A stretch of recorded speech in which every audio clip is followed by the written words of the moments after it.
2026 സംബന്ധിച്ചിടത്തോളം ഏറ്റവും പ്രശ്നമുള്ള ഒരു ദിക്കാണ് തെക്ക് വശം. അവിടെ ചെയ്തുകൂടാത്ത കാര്യങ്ങൾ എന്ന് പറഞ്ഞു കഴിഞ്ഞാൽ വീടിനകത്തോ പുറത്തോ യാതൊരു വിധത്തിലുള്ള പൊളിച്ചുപണികളോ അറ്റകുറ്റപ്പണികളോ ചെയ്യാൻ പാടില്ല. ഒരു ആണി പോലും അടിക്കാൻ പാടില്ല. തെക്ക് പ്രധാന വാതിലുള്ളവർക്കും തെക്ക് വശത്ത് ബെഡ്റൂം ഉള്ളവർക്കും ഒത്തിരി പ്രശ്നങ്ങളെ നിങ്ങളിപ്പം അഭിമുഖീകരിച്ചിട്ടുണ്ടാവും.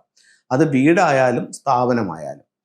അപ്പം അത്തരത്തിലുള്ള പ്രശ്നങ്ങളിൽ നിന്ന് നിങ്ങൾക്ക് കരകയറാനായിട്ട് അപ്പോൾ എന്താണ് പ്രശ്നം, എന്തുകൊണ്ടാണ് വന്നിരിക്കുന്നത്, എന്താണ് പരിഹാരം എന്നുള്ളത് നോക്കാം. അതായത് ഓരോ വർഷവും ചൈനീസ് വാസ്തുകലയായ ഫെങ്ഷുയിൽ പറയുന്നു നിങ്ങളുടെ വീടിന്റെ ഓരോ ദിക്കിലും ആനുവൽ സ്റ്റാർ എന്ന് പറഞ്ഞിട്ട് ഒരു പുതിയ നമ്പർ എത്തും.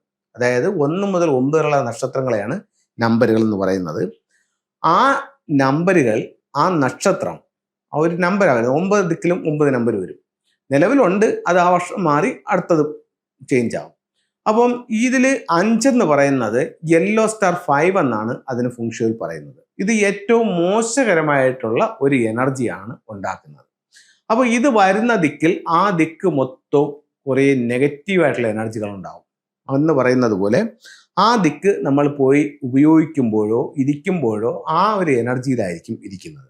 ഇപ്പം നമ്മളുടെ വീടിന്റെ തെക്ക് വശത്താണ് പ്രധാന വാതിലെങ്കിൽ വാതിലിൽ എന്ത് വന്നിട്ടുണ്ട്? 5 വന്നിട്ടുണ്ട്. ഇതിന്റെ സ്വഭാവം എന്ന് പറയുന്നത് ടോട്ടൽ ലോസ് ആണ്. അപ്പം നമുക്ക് ജീവിതത്തിൽ നഷ്ടങ്ങൾ ഉണ്ടാക്കുക. അത് ഹെൽത്ത് വൈസ് ആകാം, വെൽത്ത് വൈസ് ആകാം, അങ്ങനെ എന്ത് വേണമെങ്കിലും നമുക്ക് ആകാം. കാരണം അത്ര ഏറ്റവും മോശം സ്റ്റാർ ആണ്. നിങ്ങൾക്ക് നെറ്റിലൊക്കെ നോക്കിയാൽ ഒരുപക്ഷെ അതിനെപ്പറ്റി മനസ്സിലാക്കാനായിട്ട് സാധിക്കുന്നതാണ്. അപ്പോൾ ഇത് തെക്കിൽ വന്നിട്ടുണ്ട്. അപ്പം നമുക്ക് ഇതിപ്പോൾ തെക്കിൽ വന്നെന്നും പറഞ്ഞ് വീട് പൊളിക്കാനോ അല്ലെങ്കിൽ കട്ടില പറക്കി എടുത്ത് മാറ്റി വയ്ക്കാനോ പറ്റത്തില്ല. കാരണം ഇത് ഒരൊറ്റ വർഷത്തേക്കുള്ള, അടുത്ത വർഷം ഇത് മാറിപ്പോകും. നമുക്ക് അതിന് പരിഹാരങ്ങളുണ്ട്. ഒന്ന് 5 എലമെന്റ് പഗോഡ എന്ന് പറഞ്ഞിട്ടൊരു ടൂളുണ്ട്. അത് നമുക്ക് എവിടെ വയ്ക്കാം? സൗത്തില് ഈ ഡോറിനോട് സമീപത്ത് വയ്ക്കാം. 2 6 റോഡ് വിൻചെയും അവിടെ ഹാങ് ചെയ്യാം. പിന്നെ അവിടെ ചെയ്തുകൂടാത്ത കാര്യങ്ങൾ എന്ന് പറഞ്ഞു കഴിഞ്ഞാൽ വീടിനകത്തോ പുറത്തോ 2026 ഈ 5നെ ഡിസ്റ്റർബ് ചെയ്യുന്ന യാതൊരു വിധത്തിലുള്ള പൊളിച്ചുപണികളോ അറ്റകുറ്റപ്പണികളോ ചെയ്യാൻ പാടില്ല. ഒരു ആണി പോലും അടിക്കാൻ പാടില്ല. അതൊരു കാര്യം. രണ്ടാമത്തേന്ന് പറഞ്ഞു കഴിഞ്ഞാൽ അവിടെ റെഡ് കളേഴ്സ്, ഓറഞ്ച്, പിങ്ക് എന്നീ നിറങ്ങൾ പാടില്ല. ഗ്രീനും പാടില്ല. അതുപോലെ തന്നെ അവിടെ പ്ലാന്റ് പാടില്ല. ഈ ഒരു വർഷത്തെ കാര്യമാണ് ഞാൻ ഈ പറയുന്നതല്ല. അപ്പൊ ഇത്തരം കാര്യങ്ങൾ അവിടെ ഒഴിവാക്കുക. ചില ഓടുമണികളുണ്ട്. അതായത് പറഞ്ഞു കഴിഞ്ഞാൽ നമുക്ക് മറ്റേ എർത്തിലുണ്ടാക്കുന്ന ചില മണികൾ, അത്തരം മണികളും ഈ വർഷം അവിടെ പാടില്ല. അതേസമയം മെറ്റലിന്റെ എനർജി നമുക്ക് കൊടുക്കാം. പെൻഡലം ക്ലോക്ക് കൊടുക്കാം, 6 റോഡ് വിൻചെയിൻ കൊടുക്കാം, ബ്രാസ് ഐറ്റംസ് കൊടുക്കാം, 5 എലമെന്റ് പഗോഡ കൊടുക്കാം. അപ്പൊ ഇത്തരം ടൂളുകൾ ഉപയോഗിച്ചുകൊണ്ട് ആ ദോഷത്തിന് പരിഹാരം ചെയ്യാം. ഇനി നമുക്ക് ഫെങ്ഷുയുടെ ചില ടൂളുകൾ നോക്കാം.